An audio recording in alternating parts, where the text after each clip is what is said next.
నాకు అర్థం కానిది ఏంటంటే పవన్ కళ్యాణ్ గారికి అదేవిధంగా లోకేష్ గారికి ఉన్న అభిమానుల కన్నా ఎక్కువ ఉన్నాడు ఆయనకి. అందరూ కూడా వెనకాల రప్పా రప్పా బ్యాచే కదా. ఆఫ్ కోర్స్ అది వాళ్ళ కామన్ సెన్స్కి వాళ్ళ విజ్ఞతకి వదిలేయాలి. చూశారు కదండి అనిత గారు, హోమ్ మినిస్టర్ గారు ఎలా మాట్లాడుతున్నారు చూశారు కదా. అంటే మేడం గారి మాటలను బట్టి అర్థమైంది ఏంటంటే, ఇప్పుడు లోకేష్ గారి కన్నా పవన్ కళ్యాణ్ గారి కన్నా ఎక్కువ అభిమానులు ఉన్నారని జగన్ గారికి. మిమ్మల్ని నేను అడుగుతున్నాను డైరెక్ట్గా, జగన్ గారికి లోకేష్ గారి కన్నా పవన్ కళ్యాణ్ గారి కన్నా ఎక్కువ అభిమానులు ఉన్నారా అండి? దీని గురించి అయితే మనం మాట్లాడబోతున్నాం. ఎక్కువ ఉన్నారా, తక్కువ ఉన్నారా, ఈ చర్చ ఎందుకు వచ్చింది అసలు? ఎందుకని ఏదైతే వైజాగ్ స్టీల్ ప్లాంటులో ఘోర ప్రమాదం జరిగిందో ఆ దుర్ఘటన జరిగిన కాడికి నారా లోకేష్ గారు వెళ్ళారు, పవన్ కళ్యాణ్ గారు వెళ్ళారు, హోమ్ మినిస్టర్ గారు వెళ్ళారు, ఇంకా మంత్రులు వెళ్ళారు, ఎమ్మెల్యేలు వెళ్ళారు. వీళ్ళందరూ వెళ్ళినప్పుడు అంతమంది జనం లేరు. నారా లోకేష్ గారు వెళ్ళినప్పుడు లేరు, పవన్ కళ్యాణ్ గారు వెళ్ళినప్పుడు లేదు. తండోపు తండాలుగా జనం ఎవరో రాలా. ఇది వాస్తవం, మనం చూసాం లైవ్లో. కానీ ఎప్పుడైతే జగన్ గారు అక్కడికి వెళ్ళారో చాలు, జగన్ గారు అక్కడికి వెళ్ళారో జనం అసలు జనసంతులాగా అసలు బేభత్సంగా వచ్చి పడిపోయారు జనం అంతా. అది ఒక్క చోటనా జగన్ వెళ్ళిన చోట ఆ స్టీల్ ప్లాంట్ ప్రమాద బాధితుల దగ్గరికి పరామర్శించడానికి వెళ్ళినప్పుడు వచ్చిన జనం ఒకసారే వచ్చారా, లేకపోతే జగన్ ఎక్కడికి వెళ్ళినా అలాగే వస్తారా? కొన్ని ప్రశ్నలు అండి, వాస్తవాలు మాట్లాడదాం మనం. ఇప్పుడు జగన్ గారిని ఏదో ఎత్తాలనో లేకపోతే మిగిలిన వాళ్ళని తగ్గించాలన్న ఉద్దేశం కాదు. వాస్తవం ఏంటి అంటే మనం కళ్ళతో చూస్తున్నాం కదా, చూసిందే మనం మాట్లాడదాం. మాట్లాడబోయే ముందు నాకు రిక్వెస్ట్ ఉందండి, రాష్ట్ర ప్రజలందరికీ వాస్తవాలు ఏంటో తెలియాలంటే కనుక మీ బాధ్యతగా మీరు లైక్ చేయండి. మీరు లైక్ చేస్తే ఎక్కువ మందికి ఇన్ఫర్మేషన్ షేర్ అవుతుంది. కొత్తగా మన ఛానల్ చూస్తే పక్కాగా సబ్స్క్రైబ్ చేయండి. మీ అమూల్యమైన అభిప్రాయాన్ని కామెంట్ రూపంలో తెలియజేయండి. ఇప్పుడు జగన్ గారు పర్యటన అంటే చాలు, రాష్ట్రంలో జగన్ గారి పర్యటన అంటే రాష్ట్రంలో జగన్ గారి పర్యటనకు ముందు రోజు, జగన్ గారికి పర్యటన తర్వాత రోజు, అంటే జగన్ గారి పర్యటనకి ముందు 2 రోజులు, జగన్ గారి పర్యటన తర్వాత 2 రోజులు ఆ పర్యటన గురించే మాట్లాడుకుంటారు రాష్ట్రం మొత్తం కూడా. ఒప్పుకుంటారా ఒప్పుకోరా? వాస్తవం అయితే కనుక ఇదే కూటమి ప్రభుత్వంలో జగన్ గారికి భద్రత కల్పించలేక ఇబ్బందులు పడ్డ సందర్భాలు ఉన్నాయా లేదా? జగన్ గారు పలానా చోటకి పర్యటనకు వెళ్తున్నారో, గుంటూరు మిర్చి రైతులు పరామర్శించడానికి వెళ్తున్నారో, లేదా మామిడి రైతుల దగ్గరికి వెళ్తున్నారో, లేదా మొక్కజొన్న రైతుల దగ్గరికి వెళ్తున్నారో, ఇలాగ ఎక్కడికి వెళ్ళినా సరే జగన్ గారు వెళ్తున్నారా అంటే చాలు, ఆ వెళ్ళాల్సిన ఏదైతే ఆ జర్నీ జస్ట్ మనం మామూలుగా వెళ్తే కనుక ఒక 1 అవర్లో వెళ్ళిపోవాల్సిన జర్నీ జగన్ గారు వెళ్తున్నారంటే కనుక ఆ రోడ్డు అంట ఎంత టైం పడుతుంది?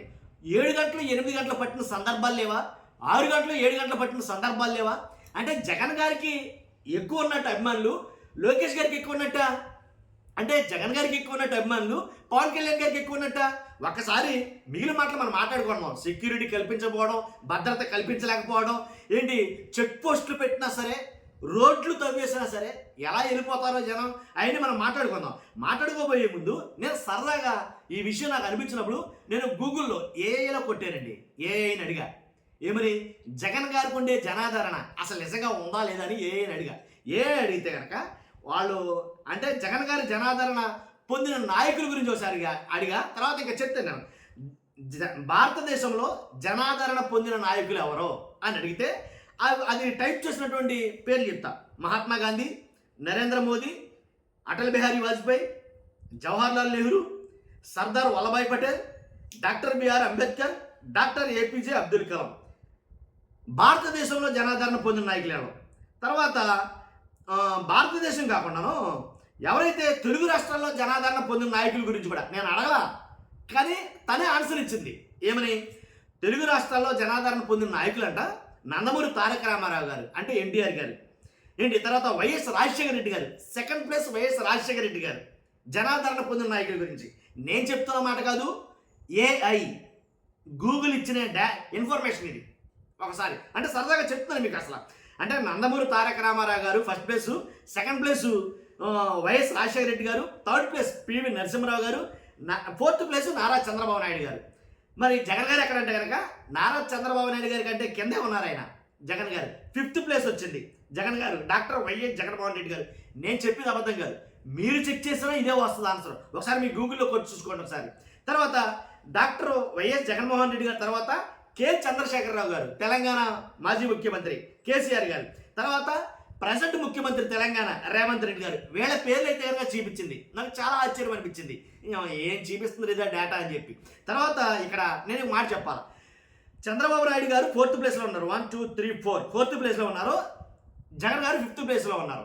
అది చెప్పిన డేటా ప్రకారంగా నన్ను అడిగితే కనుక చంద్రబాబు నాయుడు గారిని సుదీర్ఘ అనుభవం, రాజకీయ అనుభవం, ఇప్పటి మనిషి కాదు, సుమారుగా రాజకీయంగానే 40 సంవత్సరాల అనుభవం ఉన్నటువంటి వ్యక్తి, అంత అనుభవం పెట్టుకున్న వ్యక్తి 4th ప్లేస్లో ఉన్నాడు. ఆయన నాకు తెలిసి నోట్ మై వర్డ్, ఖచ్చితంగా నాకు తెలిసి ఇంకొక 5-10 ఇయర్స్లో జగన్మోహన్ రెడ్డి గారు ఆ చంద్రబాబు నాయుడు గారు అనే ఆ ప్లేస్ని భర్తీ చేసి దాన్ని బీట్అవుట్ చేసి పైన ఉంటాడేమో అని నా అంచనా. ఇది గూగుల్ చెప్పలా, చెప్పలా, నేను చెప్తున్నా.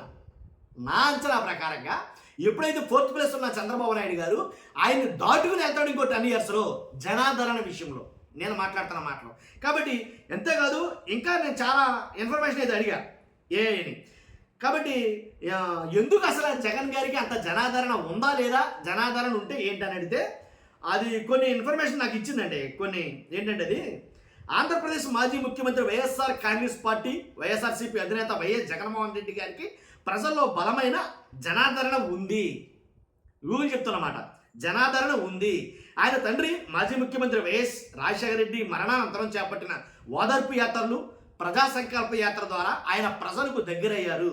ఎందుకు దగ్గరయ్యారు, ఎందుకు జనాదరణ ఉందో కూడా వివరణిస్తుంది ఇక్కడ. పాదయాత్రలు అంటే ప్రజల సమస్యలు తెలుసుకోవడానికి ఆయన సుదీర్ఘ పాదయాత్రలు చేపట్టారు. ఇది ఆయనకి భారీ ప్రజాదరణ తెచ్చిపెట్టింది. వాస్తవమే, గూగుల్ చెప్పినా, చెప్పినా, నేను చెప్పినా ఇది వాస్తవమే. సంక్షేమ పాలన 2019-24 మధ్యకాలంలో అమలు చేసిన నవరత్నాలు మరియు DBT, direct benefit transfer, DBT ద్వారా నేరుగా లబ్ధిదారుల ఖాతాల్లోకి డబ్బులు జమ చేయడం వంటి పథకాలు ఆయనను ప్రతి గడపకు చేర్చాయి. ఇది నేను చెప్తున్న మాట కాదు, గూగుల్ లేదా ఏఐ. తర్వాత భారీ ఓట్ బ్యాంక్ 2019 ఎన్నికల్లో దాదాపు 50% ఓటు బ్యాంక్తో 151 స్థానాలను, అసెంబ్లీ స్థానాలను కైవసం చేసుకుని భారీ విజయాన్ని సాధించారు. తర్వాత 2024 ఎన్నికల ప్రభావం, ఏదైతే 2024 ఎన్నికల్లో పార్టీ ఓటమి చవిచూసినప్పటికీ క్షేత్రస్థాయిలో ఇప్పటికీ ఆయనకు మరియు వైఎస్ఆర్సీపీ బలమైన కేడర్, ప్రజల్లో ఏదైతే ఫాలోయింగ్ ఉందో అదేమాత్రం తగ్గలేదని చెప్పుకొస్తుంది. అంతేకాదు ఇంకోటి ఏంటంటే ఓటింగ్ పర్సంటేజ్ గురించి కూడా చెప్పడం అయితే జరిగింది. కాబట్టి అదండి ఏదైతే భారీ ఓటింగ్ 40% ఓట్ షేర్ తోటి అయితే కనుక ఉండడం అయితే జరిగింది అనేది చెప్పడం జరిగింది. కాబట్టి అదండి జరుగుతున్నది. కాబట్టి ఈ రకంగా చూసుకుంటే హోమ్ మినిస్టర్ గారు మాట్లాడిన ఆ మాట నాకు ఎందుకో దాని గురించి చెప్పాలని అనిపించేది.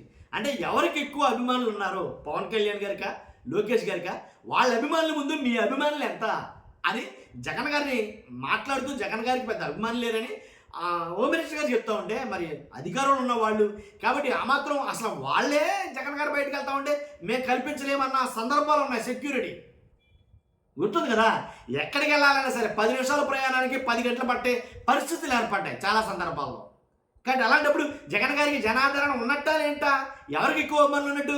ఇప్పుడు నేను స్ట్రైట్గా మిమ్మల్ని ఒక ఆస్కింగ్ మైక్ వచ్చాను, మీకే స్ట్రైట్గా వచ్చాను. జగన్ ఎవరికి ఎక్కువ అభిమానులు ఉన్నారు? జగన్ గారికా, నారా లోకేష్ గారికా, పవన్ కళ్యాణ్ గారికా? ఎవరికి అభిమానులు ఎక్కువ? ఎందుకంటే హోమ్ మినిస్టర్ గారు అడిగారండి, చెప్పారు ఆ మాట, చెప్పారు కాబట్టి నేను మీకు చెప్పాను. మీ అభిప్రాయం అంటే కలిసి కామెంట్ రూపంలో తెలియజేయండి. ఫస్ట్ అయితే లైక్ చేయండి, లైక్ చేస్తే ఎక్కువ మందికి ఇన్ఫర్మేషన్ షేర్ అవుతుంది. Thank you very much.